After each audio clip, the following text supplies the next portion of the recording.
would it be nice to play a musical instrument playing the harmonica? So you just start off nice and easy.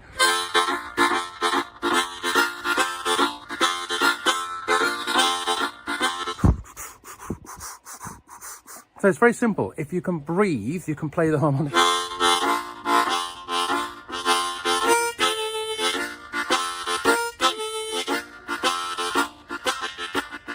Chuckety, chuckety, chuckety, chuckety. And you get these kind of train sounds, you know, like tick-a-hoo, tick-a-hoo, tick-a-hoo. If I say that in the harmonica, it sounds like this.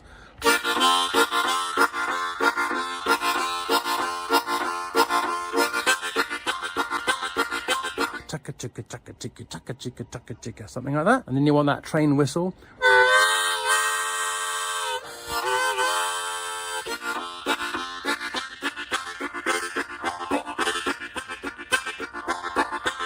And you can turn that into blues very simply.